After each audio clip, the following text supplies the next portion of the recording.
Hello guys, Chris here and welcome back to another video. In this one, my friends, I'm gonna be testing the 50 class GPUs from Nvidia in the Last of Us Part 1 on PC. First we have the RTX 3050, which released in 2022. It has 8GB of GDDR6 memory, and that part is really important for this video because this game eats VRAM for breakfast. Next we have the GTX 1650, released in 2019. The one that I have here is a 4GB GDDR5 model of the card. Then we have 2016's GTX 1050, and this has 2GB of VRAM. There's also a 3GB model, but this is the far more popular 2GB variant. Next down the stack, we have the GTX 950. It's a 2GB GDDR5 model, and it's from 2015. And lastly, and definitely least, this is the GTX 750. It's a 1GB card from 2014, still uses the Maxwell architecture that is found on the 900 series,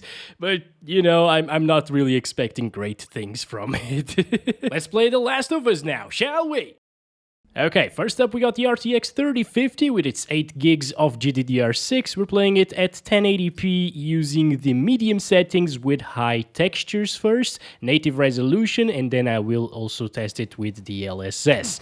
As you can see, it's right below 60 frames per second in this scenario right now, which, well, honestly is a little bit impressive for an RTX 3050. I was expecting a little bit slower performance from this card, so it's good to see that it can still be played even at native resolution with good graphics here. It also doesn't stutter a lot with the 8GB of VRAM using these settings. Sometimes while loading cutscenes, for example, there will be a big stutter or loading a new area in the map. I've noticed those, but overall the experience is quite good and certainly very, very playable.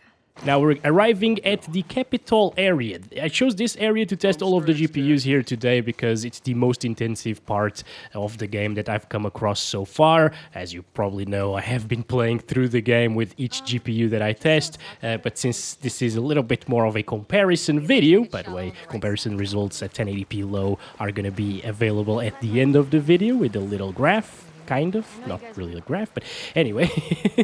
As you can see, water reflections look really good here. Everything looks very nice. Textures could be nicer, yeah, but you know, you can't really use ultra textures with an 8GB GPU, so we're stuck with this, basically. It's 40 plus FPS most of the time, and in my opinion, that's quite nice for an RTX 3050. Now we're just gonna walk up the stairs. Yeah, I did that by mistake, by the way, over here. And I will cut the cutscene, by the way. I will cut the cut, yeah. So I don't spoil anything to you guys, but just so we can see a slight bit of it, the FPS do drop a little bit sometimes in cutscenes. Right now, I wanted to show you this part because it's a feel, basically, of the gameplay and the shooting mechanics of the game with 50-something frames per second. It wasn't the best. Honestly, I'd much rather have like 60 FPS in these scenarios. It makes it much easier to aim at targets, and it's quite difficult in this game, in my opinion, actually, to do so. But still playable, especially if you lock the FPS to like 45, for example. It's going to be consistent. If you play with a controller with aim assist, there is going to be no problems whatsoever. And yeah, right now on top of this car is where I saw the FPS drop the most, by the way, and it dropped to like 43. So a decent result overall, even without the DLSS, but now let's enable that DLSS on quality and do it all over again. And as you can see, we went from like below 60 frames per second to just under 70 frames per second. It's a good bump up in performance. It's about like 20% higher performance basically, and it's enough to put us above 60 FPS most of the time, but it will drop in some scenarios, as we'll see in just a little bit.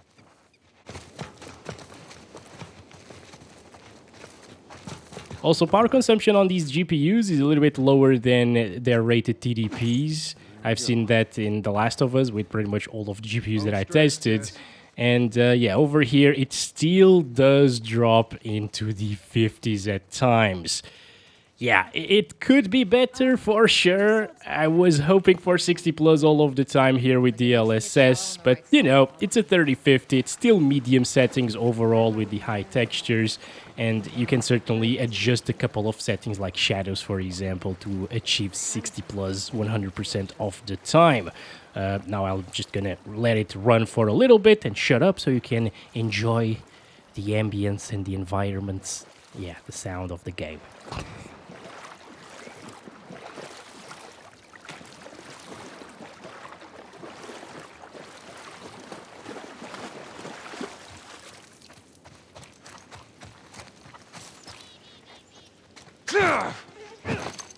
See, I did that again to keep things consistent, by the way.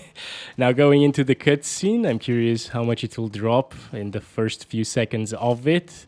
With the depth of field and everything, doesn't drop from 60 anymore. Yep, okay. And now to the shooting part of this gameplay session. So we're seeing 60s. It feels a lot better. It's still pretty clunky in my opinion, the shooting mechanics in this game. It's still a little bit hard, as you can probably tell.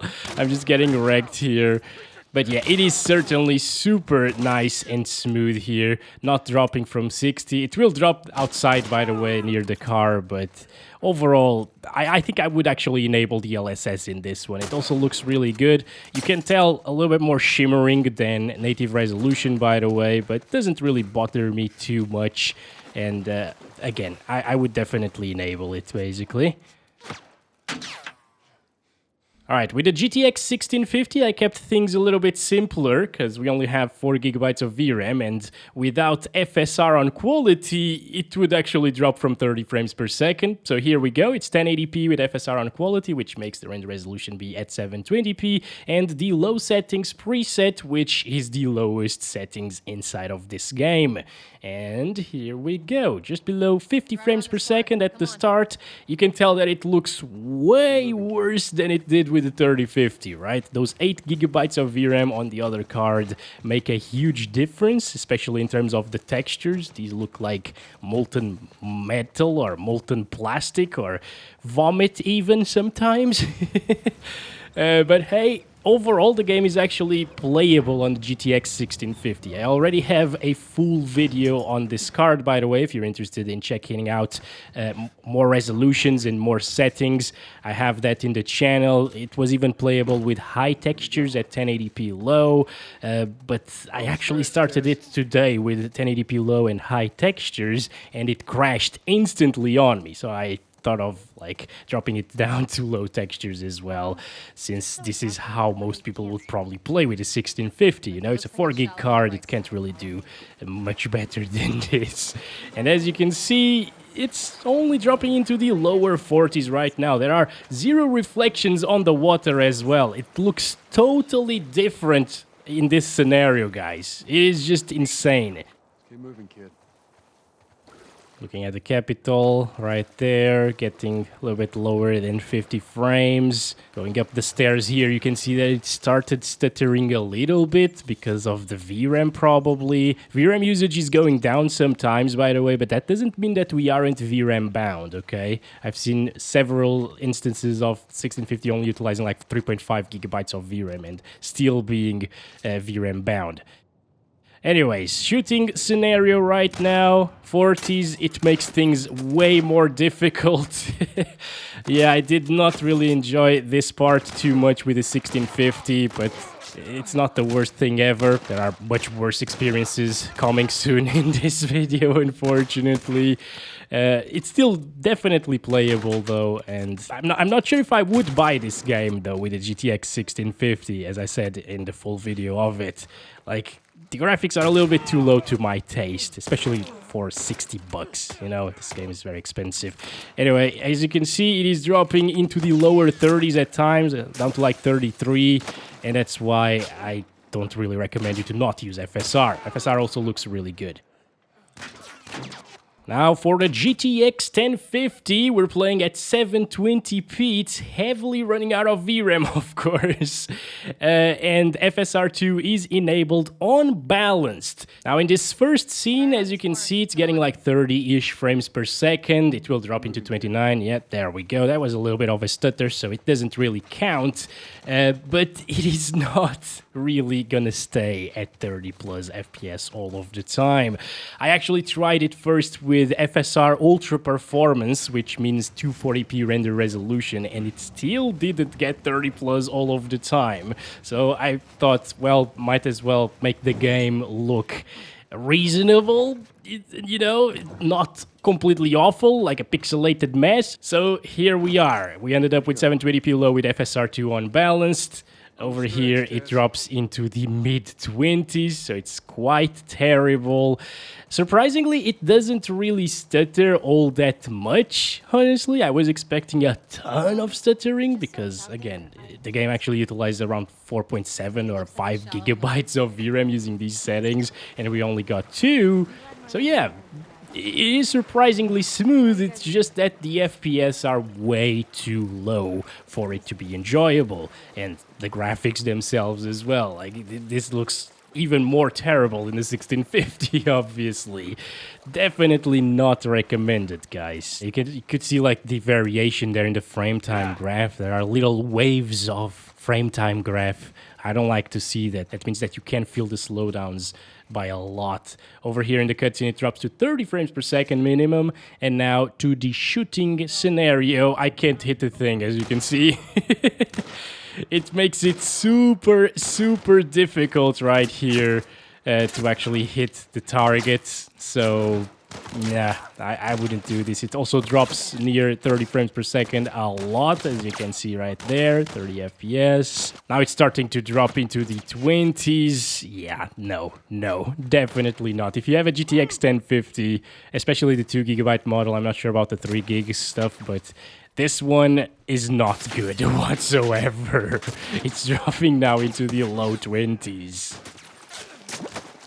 Now with the GTX 950, we are utilizing the exact same settings as the GTX 1050 previously, so FSR2 unbalanced, 720p, and the lowest settings. And here we go. It's actually like 5 FPS slower than the GTX 1050 in this game. I find this really surprising because usually the 1050 and the 950 are really neck and neck, and in this one there is a huge difference, especially when we get to the capital area in just a little bit, and the car at the end, of course. It is just really unplayable here with the GTX 950. Those 5 extra FPS that the 1050 gives you make it somewhat playable-ish. But here with this one, it will drop so much that it's completely awful. A little bit of stuttering right there. Look at that. Ooh, lower 20s is just painful, guys. I'm sorry to show this to you, but we needed to test it out. I've actually gotten a few requests to test the 950 in this game. Here you go, guys. If you were wondering, you should definitely avoid this one, because yeah, it's not reaching 30 FPS at all. Even the averages won't really be at 30 plus, I feel like. If we kept playing here for a little bit longer, it wouldn't be, at least.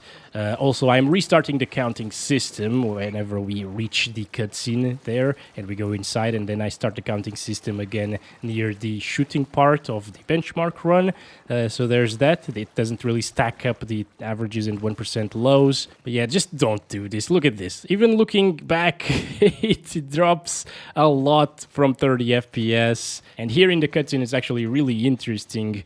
It drops into the low 20s, where the 1050 dropped to 30 FPS minimum. It's insane, the difference. In this area right now, 24 is the number. Very cinematic experience. Add a bit of motion blur and you can have a movie on you, basically. Oh, damn. It is way too terrible. And again, it's very surprising to see this, especially after doing the same kind of video in Sons of the Forest and seeing the 950 surpassing the 1050 there. It was actually getting like 5 more FPS than the 1050. It was playable on 950 and not so much on the 1050 in that game. And now by the end of it, standing on top of the car, it actually drops from 20. That hurts. Now, lastly, with the 950 still, I wanted to show you how ultra performance would run and look here. This is for a rendered resolution of 240p, and whenever you move your camera, it turns into a pixelated Game Boy-esque mess, basically. It is terrible. It's still dropping a lot from 30 frames per second into the lower 20s at times. Is not enjoyable. It can't be enjoyable no matter what you do here. And finally, for the GTX 750, it just didn't work because, as you can see, it supports DirectX 12 feature level 11, and the game actually requires DirectX 12 feature level 12. So since it can't really open the game, we'll leave it right there for the 50 class testing. And finally, to conclude this video, I got a little bit of a comparison for you guys to see how these GPUs stack up through the ages, basically, and I tested all of them at 1080p low settings, native resolution, no DLSS or FSR was used. We can see that the 3050 is a huge bump up in performance over the 1650, getting 1% lows way over the averages of that other GPU. And again, that was without DLSS. If we used DLSS, the 3050 would just fly at low settings. Then from the 1050 to the 1650, there was also a huge jump in performance, as you can see, from 22 FPS on average to 40, and again those 1% lows are way above the averages of the 1050, so another huge improvement, making the game really playable with the 1650 at 1080p low settings. Again, I'd still use that FSR to keep things above 60 or 30 all of the time. And lastly, from the 950 to the 1050, I have no idea what happened. Like, they're really close in performance. 1050 actually was 10% faster overall, which was great. Again, I usually see them perform around the same in newer titles, but in this one, 1050 did do a little bit better. But they were both very unplayable. Even at 720p low with FSR, they dropped from 30 frames per second by a lot, and they were just not able to provide enjoyable experiences. So that's been it, my friends. Thank you very much for watching this video. Oh yeah, I forgot, 750. Well, that's dead, basically. Thanks very much for watching this video. I will be back tomorrow with a couple of more videos in The Last of Us Part 1 and in the weekend as well. So a lot more GPUs to test, but this one is done and I hope you guys enjoyed it. Don't forget to leave a like and subscribe if you haven't already. And as always, love you all. Bye-bye.